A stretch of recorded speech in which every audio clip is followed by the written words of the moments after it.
Pavagadh bus stand થી દોટ મૂકીને પહોંચી ગયો જામી મસ્જિદ. મફતમાં તો આપણને કઈ જવા નહીં દે એટલે 40 રૂપિયા ખર્ચી નાખ્યા. अच्छा અંદર પ્રવેશતા જ હિન્દીમાં ઇતિહાસ લખ્યો હતો, એ મેં વાંચ્યો નહીં અને અંગ્રેજીમાં આપણને જામી નહીં.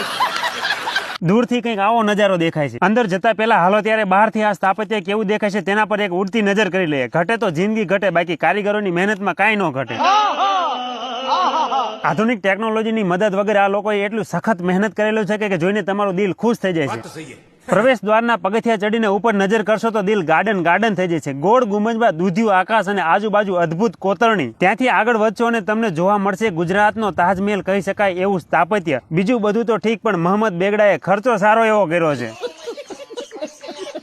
બંને બાજુ જોરદાર 30 મીટર ઊંચા મિનારા છે અને તેની કોતરણીની વાત કરીએ તો ઉડીને આંખે વળગે એવી, કાંઈ ન ઘટે કોતરણીમાં. અંદર પ્રવેશ કરશો એટલે 172 પિલોર જોવા મળશે, અદ્ભુત ગુંબજ, બારીક નકશીકામ વાળી બારીઓ અને બીજું ઘણું બધું. પૂરો વિડીયો યુટ્યુબ ઉપર અપલોડ કરેલો છે, જોઈ નાખો. ચેનલને લાઈક કરો, શેર કરો અને સબસ્ક્રાઇબ કરો.